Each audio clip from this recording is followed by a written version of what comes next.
Canon Puncture, Episode 97, Game Advocates, Ganakagok. Canon Puncture Show is sponsored by Drive-Thru RPG.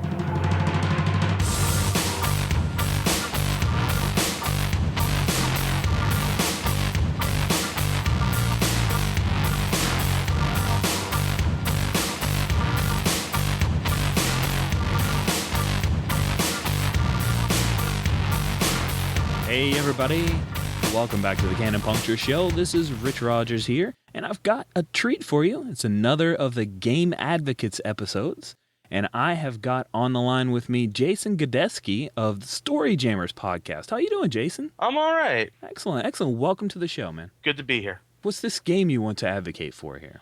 I'm advocating for Ganakagok. I've got the book here right in front of me. It's got this awesome little glossy picture of two Eskimo-looking people running away from a Yeti monster. And up here it says mythopoetic role-playing.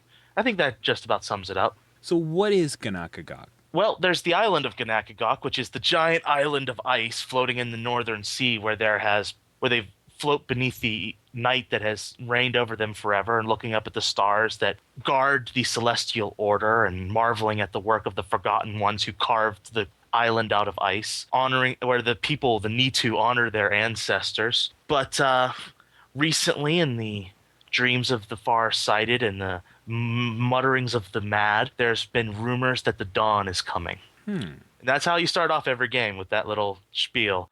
Whoever's running it gives their own personal twist on that, but that's the setup.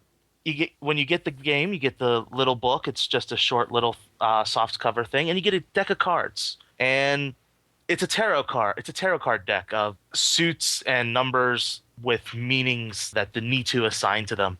And basically, you play by pulling these cards, and you compete for the opportunity to interpret what they mean. Wait a second, you're competing for the opportunity to interpret the tarot-y kind of cards? That's right. Because the interpretation is what happens in the story. So whoever gets to interpret the card gets to say what happens. Wow. So an example of card interpretation, at the beginning you draw two cards, and that tells you what the situation is in the world. So I pull out the Ancient of Flames, True Love, to love selflessly. And I pull out the Seven of Flames, Melting Ice, to possess temporarily. So if I was interpreting these, I might key off for the fact that they're both from the suit of flames and melting ice. So I would interpret this as the island is melting.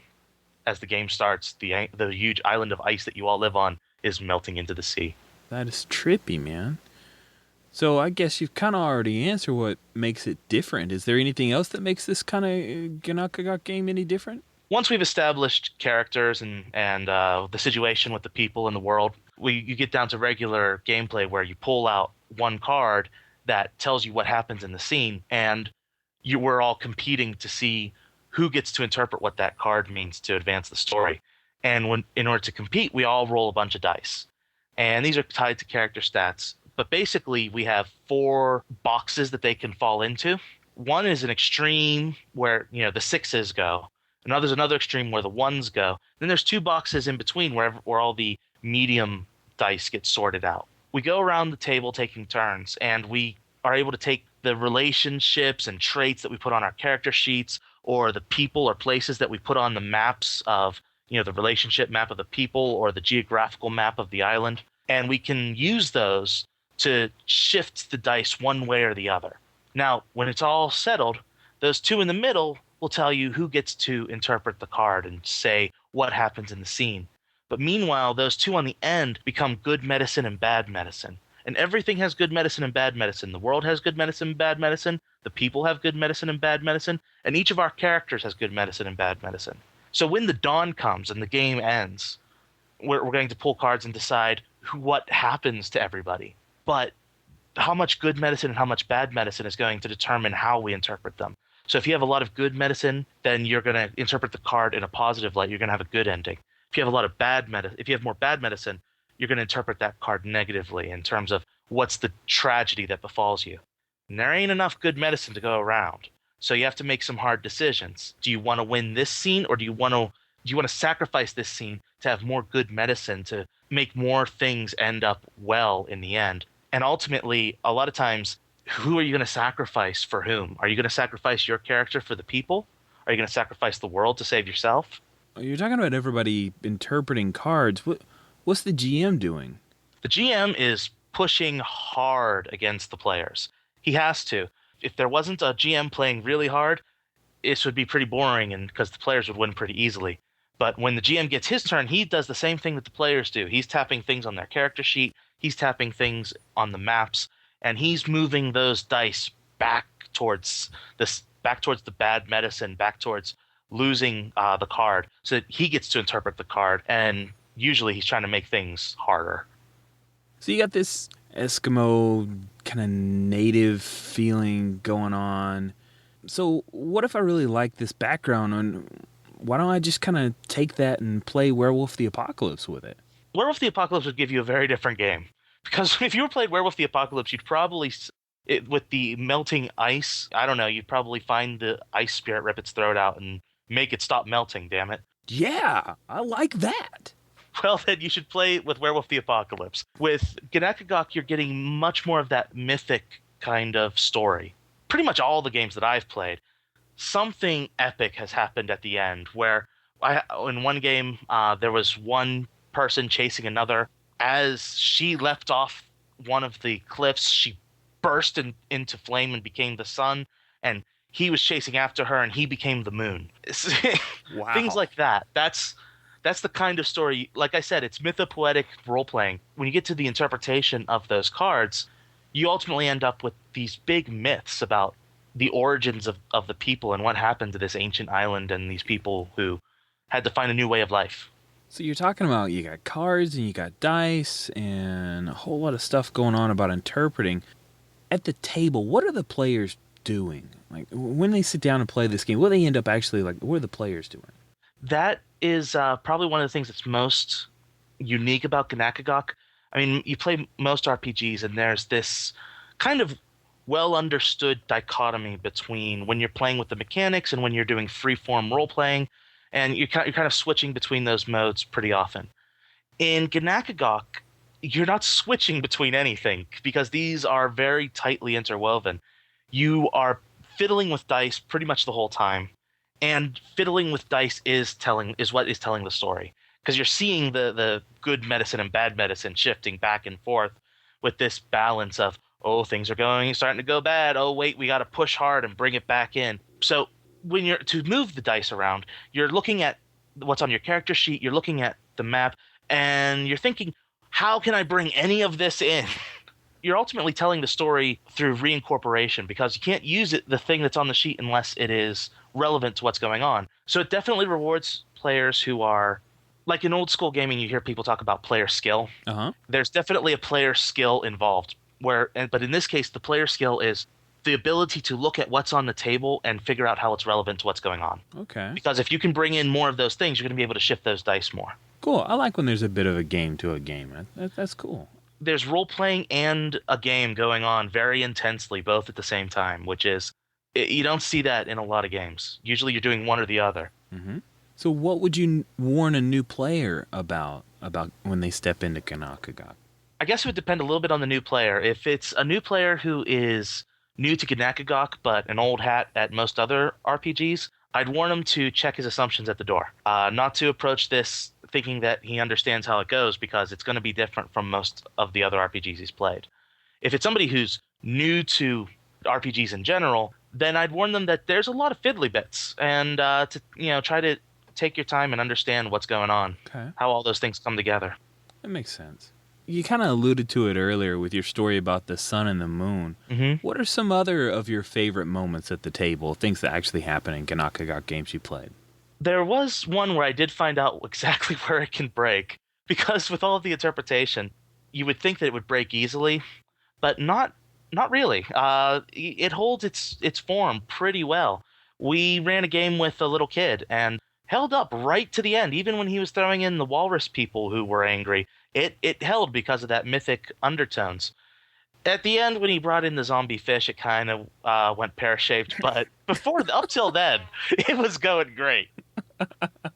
There is something that has happened in pretty much every game of Ganakagok I've played, which is this magical moment when you pull a card that is perfect. And you would swear, if you didn't know better, that somebody rigged the deck. Somebody had to have known what the story was going to come up to and rigged it to make sure that card happened. And I think it's a testament to how well designed the tarot deck is, that these are evocative themes that all tie together. But at Dreamation, Bill White, the developer of the game, was there, and he was running a midnight slot game. And I think everybody was a little bit tired, so we went in speed mode, and it was the fastest game of Ganakagok I've ever seen. And a testament that it can play and still get a good story in just 2 hours. But I was playing this old grandmother who was leading the exodus across the ocean in a big ark made of mammoth bones. And we pulled the card for the mother for my scene. So we have to interpret what that means as this grandmother leads the mammoth ark across the frozen ocean. That is pretty much kismet. Yeah. What do you see other players loving about the game? If you're the type of player who likes to, for lack of a better word, BS, if you're that kind of player, you're gonna love this game. Me and another player in my regular group are like that, and we went to town with this. It was kind of scary to see where it went between the two of us, because we would both tap just about everything on the table, find one way or another to make it relevant.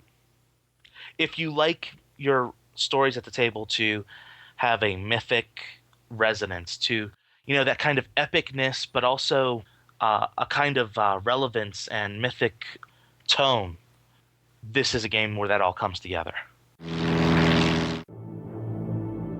We average 9 new titles a day. That's over 60 a week. And we've got well over 15,000 RPG titles online right now. Drive-Thru RPG, the one true source for RPGs. There's 4 different types of mana in the game, and one of them is the Forgotten Ones. None of these things are really fleshed out in the rules. They're left for you to kind of discover and play. And so the Forgotten Ones who carved Ganakagok, I have seen them take many different incarnations. In the book, he suggests they might be like gray aliens with the big black eyes and all, and have carved. In one of the first games I played, they were polar bear people. Ultimately, there was much of the story revolved around the kinship between the Nitu and the polar bear people, and reckons that we were actually related and we had to reunite. And so at the end, there was the confrontation where all of the exiled people were standing before the city of the Forgotten Ones. One of our people who had been transformed into one of the Forgotten Ones, who was prophesied to be this great Messiah, was able to bring us together because he was the one of us who had the experience of being both. Oh, cool. In another game, the Forgotten Ones we never saw who they were, but they had carved the island of Ganakagok as a prison for a renegade star that had tried to kill all its brothers. And inevitably, we let him go. And the renegade star ended up being the sun. And this war between the sun and the stars, as the sun went out to try to destroy all the stars, we got involved, and one character became the champion of the stars, and the other character became the champion of the sun. And when they battled against each other, there was a stalemate, so that they had to share dominion. So the sun would rise and reign for 6 months, and then the stars would reign for 6 months. Dang. Well, why do people hate the game? I have heard some strangely strong bigotry against Inuits arise from when this game is mentioned sometimes.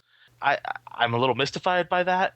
But aside, some people might be turned off by all the fiddly bits, especially if you have come to associate lots of fiddling with dice with not advancing a story. I think that Ganakagok is a good example of how you can do both at the same time. But if you have a very strong association with that in your mind, that if you're playing with dice, you're not playing the story, you might feel like you're playing with dice the whole time rather than advancing the story. Is there anything else that you want to share about Ganakagok? That starting premise about what's happening, the dawn coming. There's this big change that's coming, and the whole game is about how you deal with that. Because when we create characters, we pull cards again, and we have one card that is your change hope, what you hope will come out of this future.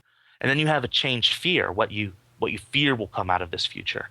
And it's the whole game is about balancing the good medicine and the bad medicine in the world. You know, how much goodwill is there in the world, and how much of just people being rotten to each other. And in the end, that creates your fate. And is it your changed fear that comes to pass, or your changed hope? And the fact of the matter is, probably not everybody's going to have a good ending. Some people will have to sacrifice. Some things will have to be sacrificed. And you have to decide what is going to happen there. I think that this is some pretty powerful stuff. The times we live in, there's a lot of uncertainty about the future, and there's things that we hope will come of the future, and there's things we fear will come of the future. And this game is all about addressing that. And it's about addressing it in this mythopoetic sense, where it becomes this myth that we can carry with us after the game's over of how do you handle this? How do you handle change and not the uncertainty of the future? The balance between your hopes and your fears. That's pretty deep. It's why I like the game. We had such potential, such promise, but we squandered our